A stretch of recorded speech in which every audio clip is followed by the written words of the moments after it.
Terbaru, polisi menunjukkan bukti foto Peggy Setiawan dalam kasus pembunuhan Vina Cirebon yang diambil penyidik ketika penggerebekan.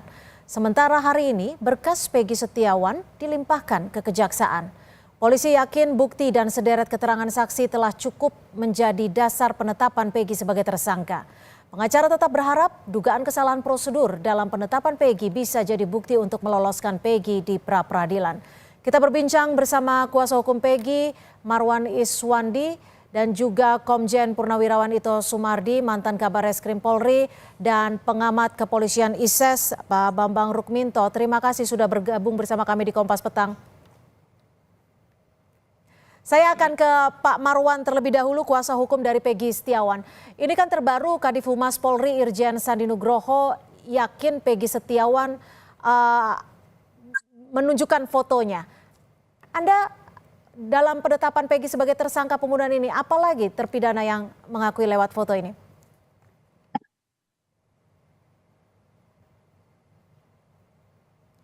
Pak Marwan, mohon maaf audionya.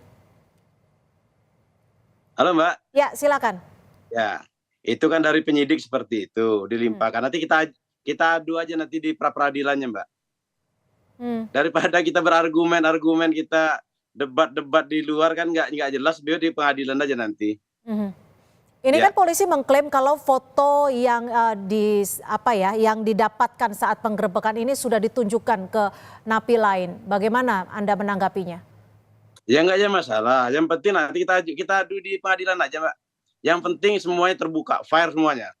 Dari penyidikan, dari kejaksaan, dari pengadilan nanti Mbak. Tapi dalam waktu dekat ini kita mengajukan pra-peradilan. Kita lihat di pra-peradilan ini gimana Mbak. Kalau dari tim kuasa hukum sendiri memegang tidak foto yang ditunjukkan Pak Kadif Humas?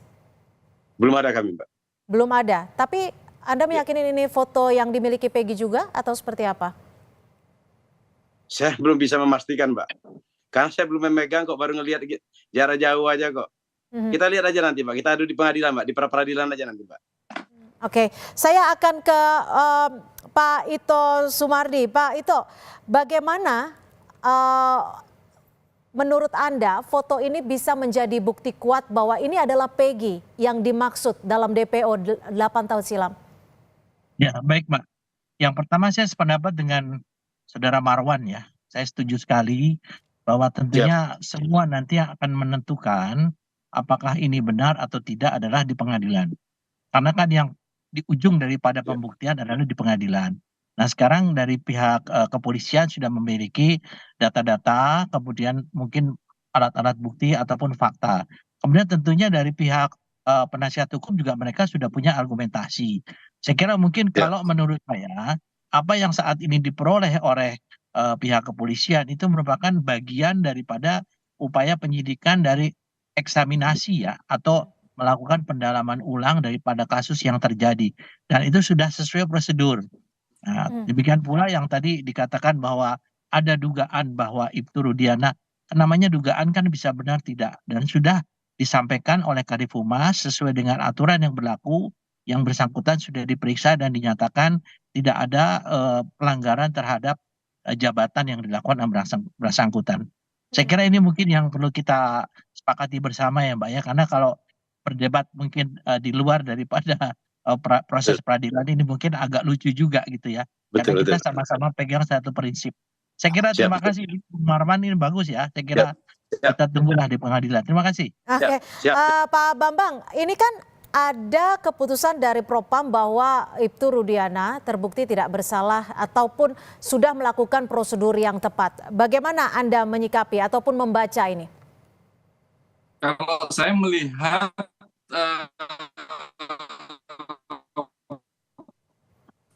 ya Pak Bambang, mohon maaf audionya.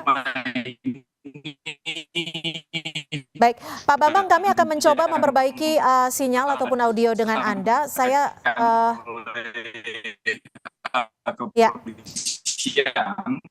kita akan perbaiki audio dengan Pak Bambang. Saya kembali ke Pak Marwan. Pak Marwan, tanggal 24 Juni nanti akan dimulai sidang perdana untuk pra-peradilan. Sudah Pak, siap? Tes. Ada fakta-fakta atau dalil-dalil apa yang disiapkan oleh kuasa hukum? Halo.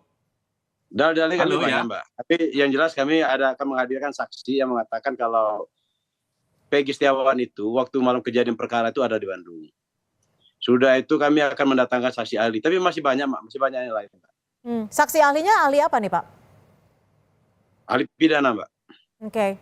Ini kan juga ada pro kontra terkait dengan bukti percakapan Peggy Setiawan dengan rekannya yang mengaku bahwa saat itu ada di Bandung. Ini bisa dibuktikan nanti di persidangan? Ya, kita buktikan persidangan aja nanti, Mbak. Daripada kita berdebat terus seperti ini, debat kusir nama jatuhnya nanti kan. Lebih di pengadilan aja. Kita buktikan pengadilan dari pihak penyidik begini, dari pihak kami kuasa hukum begini. Yang memutuskan hakim. Baik. Asal kalau semuanya fair, semuanya terbuka, semua tidak ada dusta di antara kita, ya tidak ada masalah. Baik, kita coba dengarkan dulu pernyataan dari Kadif Humas Polri terkait bahwa penyidik telah melakukan segalanya dengan tepat untuk menetapkan Peggy Setiawan sebagai tersangka. Ini contohnya, ini adalah foto Peggy tahun 2016. Oke. Ini yang diambil penyidik ketika penggerbekan di sana, difoto dan ditunjukkan sama pelaku, dan di BAP di dalam BAP itu menyebutkan bahwa ya ini Pak, ini Peggy Pak, ini pelakunya. Ini sebagai contoh bahwa penyidik tidak asal-asalan untuk menetapkan siapa yang akan menjadi tersangka. Saya ke Pak Bambang. Pak Bambang, menurut Anda dengan bukti foto tersebut cukup untuk menetapkan seseorang sebagai tersangka pembunuhan? Iya, foto itu diambil kapan masih belum jelas ya saya melihatnya. Itu diambil tahun 2016 atau 2024 gitu. Kalau tahun 2016 itu sudah diambil, tentunya Peggy ini sudah tidak menjadi DPO lagi, sudah ditangkap tahun 2016 itu. Itu makanya kalau saya melihat proses yang dilakukan oleh kepolisian saat ini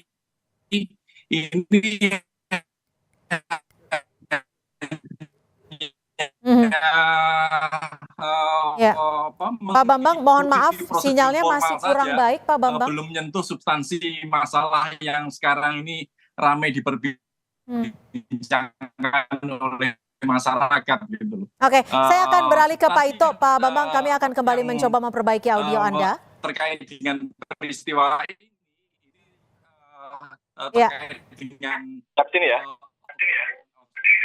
Oke. Pak Ito, apakah penjelasan polisi untuk menyatakan Peggy Setiawan sebagai tersangka pembunuhan pada 2016 lalu ini sudah tepat hanya dengan menunjukkan foto yang didapatkan saat penggeledahan? Ya, Pak. Pertama kita harus mengacu bahwa negara kita negara hukum. Maka di dalam proses peradilan pidana itu dikenal dengan namanya proses penyidikan, penuntutan, dan peradilan. Dan dalam penyidikan kan polisi sebelum menetapkan seseorang menjadi tersangka, itu diatur dalam pasal 184 ayat 1, yaitu ada 5 alat bukti ya. Jadi salah satu diantaranya mungkin adalah yang foto, itu mungkin yang disebutkan namanya foto atau surat. Kan ada keterangan saksi, kemudian keterangan ahli, biasanya dari forensik, kemudian juga surat atau foto, mungkin ada petunjuk lain, ataupun keterangan terdakwa. Nah, saya bicara masalah Ibtu Rudiana. Kita harus empati juga ya, karena bagaimanapun juga kan korbannya itu adalah anaknya. Dan nalurinya dia sebagai seorang reserse, dia tidak percaya bahwa itu adalah kasus kecelakaan lalu lintas. Sehingga setelah 8 hari dia minta diekshumasi ya, digali kembali sehingga kemudian dilakukan otopsi ulang ya. Nah, di sini kan yang disampaikan oleh Ibtu Rudiana ini kan petunjuk yang kemudian didalami oleh penyidik. Tentunya Ibtu Rudiana kalau misalnya dia ikut menyidik, ikut memeriksa, baru dia melakukan penyalahgunaan wewenang. Tapi dia hanya menyampaikan informasi yang mungkin oleh anggota reserse saat itu belum diperoleh. Nah, saya kira mungkin ini sesuatu hal yang lumrah terjadi, sehingga di sini kalau dikatakan dia melakukan pelanggaran dalam jabatan, saya kira enggak lah. Tapi sempat beredar juga Pak Ito bahwa ada BAP Ibtu Rudiana yang menjelaskan secara padat seperti itu bahwa ada kejadian dengan poin-poin tertentu. Padahal di sisi lain Ibtu Rudiana tidak berada di lokasi saat peristiwa terjadi. Ya kan tadi saya sampaikan Mbak, keterangan saksi maupun keterangan terdakwa itu adalah alat bukti yang paling lemah, sifatnya subjektif. Tentunya penyidik tidak demikian saja menyalin atau menerima yang disampaikan oleh Ito Rudiana. Ini kan dikaitkan lagi dengan bukti-bukti lain. Sehingga ini kemudian dikirimkan ke kejaksaan. Kejaksaan tentunya mencermati apakah ini patut untuk diteruskan atau tidak. Kemudian JPU setelah itu menyampaikan ke pengadilan. Karena kalau tidak mungkin namanya jaksa ini bisa menerima hanya berdasarkan keterangan dari saudara Ibtu Rudiana saja. Saya kira Ibtu Rudiana juga menyampaikan dalam BAP sebagai saksi, itu hal-hal yang diketahui saja. Bukan berarti itu kemudian oleh penyidik diyakini bahwa itu terjadi, tidak. Penyidikan ini kan ibaratnya kita membuat masakan. Masakan itu apakah itu enak atau tidak, nanti akan ditentukan oleh jaksa. Diajukan, nah nanti baru hakim mengatakan masakan ini enak atau tidak. Jadi sebetulnya hasil penyidikan ini bukan merupakan satu hal yang mutlak yang membuat seseorang ini menjadi terdakwa ya atau terpidana. Kita itu hanya tersangka, Mbak. Tersangka itu bisa salah, bisa juga tidak salah. Azas praduga tak bersalah tetap dipegang pada saat pengajuan para tersangka ini ke JPU. Saya kira itu hal yang wajar lah, Mbak. Ya, Demikian, tapi saya akan ke Pak Bambang. Kalau menurut Anda BAP dari Ibtu Rudiana, ayah dari Eki ini, menurut Anda suatu hal yang lumrahkah atau bagaimana? Halo, iya. Silakan. Terkait dengan Ibtu Rudiana, tentu akan memunculkan subjektivitas ya ketika seorang ayah korban memberikan kesaksian. Tapi itu menjadi tidak penting gitu loh. Yang terpenting adalah bagaimana proses penyelidikan itu dilakukan oleh kepolisian gitu. Seringkali kawan-kawan kepolisian ini tidak bisa mengesampingkan subjektivitas gitu loh. Antara kepentingan-kepentingan subjektif personal, kemudian kepentingan-kepentingan kelompok, dibandingkan kepentingan-kepentingan penegakan hukum gitu.